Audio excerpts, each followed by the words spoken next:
ব্যক্তিত্বের ওপর দাঁড়িয়ে রয়েছে বিভিন্ন ধরনের রোগ এবং তার উপসর্গ।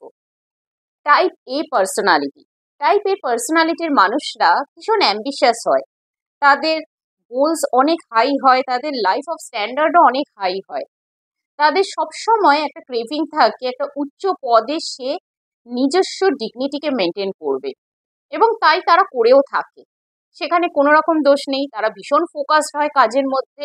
কিন্তু দেখা যায় এতটাই কাজের মধ্যে এরা ঢুকে থাকে যে ফ্যামিলি ফ্রেন্ডস থেকে এরা অনেকটা দূরত্ব মেনটেন করে ফেলে। এদের যদি পরিবার থেকে কেউ কিছু বলতেও আসে, তারা হয়তো কোনো কাজের মধ্যে রয়েছে, ভীষণ খিটখিট করে ওঠে। পরিবারের দিকে তাকানোর এদের একদম সময় থাকে না। এটা কি দোষের? আমরা যারা লেম্যান, যারা থার্ড পার্টি, এই মানুষদের দেখি, তারা অনেক সময় মনে করে থাকি, কি রে বাবা, এরা পরিবারকে একটুও সময় দেয় না, পরিবারের দিকে একটুও তাকায় না, শুধুই মাত্র কাজ কাজ কাজ করে যায়। কেন করে? আর এই ব্যক্তিদের যদি সাইকোলজিক্যাল পার্সপেক্টিভ দেখা যায়, তাহলে দেখা যাবে যে এরা সবসময় হচ্ছে পারফেকশনিস্ট। সবকিছু পারফেক্ট হতে হবে, সবকিছুকে আমি কন্ট্রোল করব। আমার কন্ট্রোলের মধ্যে যদি কিছু না থাকে, তাহলে হয়তো আমার হাত থেকে কিছু বেরিয়ে যাচ্ছে। এরা কেন পরিবারের সাথে সময় কাটায় না বা বন্ধু বান্ধবের সাথে সময় কাটানো পছন্দ করে না? এদের একটা ইনসিকিউরিটি কাজ করে, এই বুঝি কিছু একটা কাজ মিস হয়ে গেল। সে যদি কাজ থেকে একটু সরে থাকে, তাহলে তার মধ্যে অ্যাংজাইটি ডেভেলপ করতে থাকে। এর পেছনেও আরেকটি কারণ হলো, এই ধরনের সাইকোলজিক্যাল পার্সপেক্টিভ কেন এই ব্যক্তিটি তৈরি হয়েছে। এর বড় কারণ হলো চাইল্ডহুড লাইফ, পেরেন্টিং স্টাইল। বাবা মা এদের কিভাবে বড় করেছে, খুব ছোট বয়স থেকেই এদেরকে শিখিয়ে দিয়েছে হাই স্ট্যান্ডার্ড অফ লাইফই লিড করতে হবে। আর সেটা যদি না করা যায়, তাহলে তারা অ্যাপ্রুভাল পাচ্ছে না তাদের বাবা মার থেকে যে তারা একটা ভালো ছেলে বা ভালো মেয়ে। এবং সেই ভালোর পেছনে তারা যখন ছুটতে শুরু করে, আর থামতে পারে না। হার্ড ওয়ার্কিং নিশ্চয়ই দরকার, কিন্তু হার্ড ওয়ার্কিংটাও এমনভাবে তারা করতে থাকে যেখানে নাভিশ্বাস উঠে যায়, তাও তারা সেটাকে থামাতে আর পারে না। কারণ ওই অ্যাপ্রুভালটা পেতে হবে। বাবা মার কাছে হয়তো 195% নিয়ে যাচ্ছে, সেক্ষেত্রেও বাবা মা বলছে ভালো হয়েছে, কিন্তু তোমার আরো ভালো করা উচিত। এই আরোর ভালো সংজ্ঞার পেছনে এরা দৌড়তে থাকে, কিভাবে আরো ভালো করা যায়। কারণ ছোটবেলা থেকে যেটাই করেছে, যেন সেটা তার বাবা মাকে সন্তুষ্ট করতে পারেনি, মনঃপুত করতে পারেনি।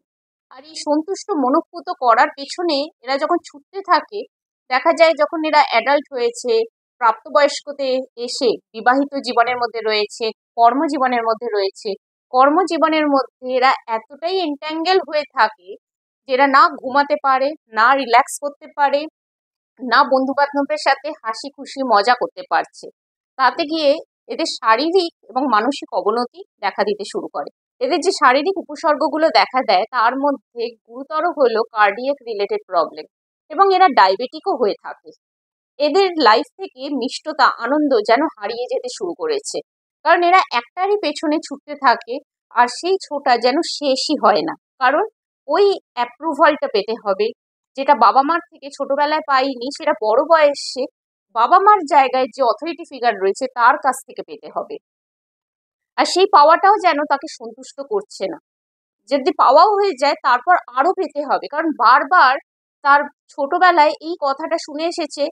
যে পার্সেন্টেজে সে নিয়ে এসেছে কিনা 90-95, তাকে বলা হয়েছে আরো তুমি করতে পারো, আরো তুমি করতে পারো। এই আরো করতে পারোর পেছনে সে ছোট থেকে ছুটছে, তার ব্রেন কন্ডিশনড হয়ে রয়েছে, যেটাই করছে সেখান থেকে আরো কিছু করার। তার ফলে এই ধরনের শারীরিক এবং মানসিক নানান রকম উপসর্গ দেখা দিচ্ছে। এক্ষেত্রে কি করণীয়? ব্যক্তিকে প্রথমেই বিশ্বাস করতে হবে পারফেকশনিস্ট বলে কিছু হয় না। আমি আমার নিজেকে ভেতর থেকে কন্ট্রোল করতে পারি, নিজের ইমোশনকে ব্যালেন্স করতে পারি, কিন্তু এক্সটার্নাল ফ্যাক্টরসকে আমি কোনোভাবে কন্ট্রোল করতে পারবো না। এটা আগে মেনে নিতে হবে। সব কাজেতে আমি অ্যাপ্রুভাল পাবো না। আমি আমার বেস্টটুকু দিয়েছি, এটা মেনে নিতে হবে। আমি আমার 100% দিয়েছি, তারপর এক্সটার্নাল ফ্যাক্টরসের উপর দাঁড়িয়ে রয়েছে সেখান থেকে আমি কতটা অ্যাপ্রুভাল পাচ্ছি কি পাচ্ছি না। আমি না পেলেই আমি অস্থির হয়ে যাচ্ছি, তাহলে গিয়ে তো আমি বেশি দিন আর কাজ করতে পারবো না। আমার স্ট্যান্ডার্ড অফ লাইফ হাই থাকবে, আমার গোলস হাই থাকবে, আমাকে কাজের মধ্যে ফোকাস থাকতে হবে, আমার অ্যাকশনও অনেক হাই থাকবে। কিন্তু কোনটা ব্যালেন্স রাখতে হবে? আমার ইমোশনকে। ইমোশন যদি ব্যালেন্স না থাকে তাহলে বাদবাকি কাজগুলো করে গেলেও একটা টাইমের পর আমার শরীর আর চলবে না, আমার মনও আর চলবে না।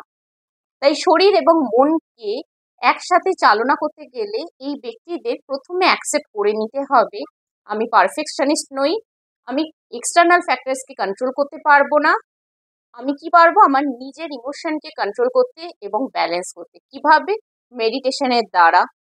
এছাড়া নানান রকম ক্রিয়েটিভিটির মাধ্যমে আমার ইমোশনকে, নেগেটিভ ইমোশনকে চ্যানেলাইজ করে দেব। ড্রয়িং, মিউজিক, সিঙ্গিং, ডান্সিং, এই ধরনের নানান রকম ক্রিয়েটিভ অ্যাক্টিভিটির মধ্যে আমি নিজেকে যুক্ত রাখবো, যেটা আমাকে প্রত্যেক সপ্তাহের শেষে একটা ফিল গুড এনার্জি আমাকে ভেতর থেকে দেবে, যে পরের দিন ঘুম থেকে উঠে আবার সেই এনার্জি নিয়ে আমি কাজে যাচ্ছি, অ্যাংজাইটি নিয়ে আমি কাজে যাচ্ছি না, যে আমাকে অ্যাপ্রুভাল পেতেই হবে, না পেলে বোধহয় আমার লাইফটা এখানেই শেষ হয়ে গেল।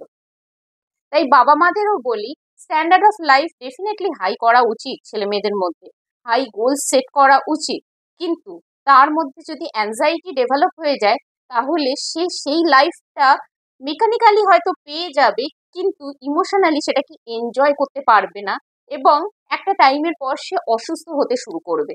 যদি শরীর অসুস্থ হয়ে যায় তাহলে টাকা রোজগার এতটা করে কি লাভ হলো? সবটা টাকা তো শরীরের পেছনেই চলে গেল।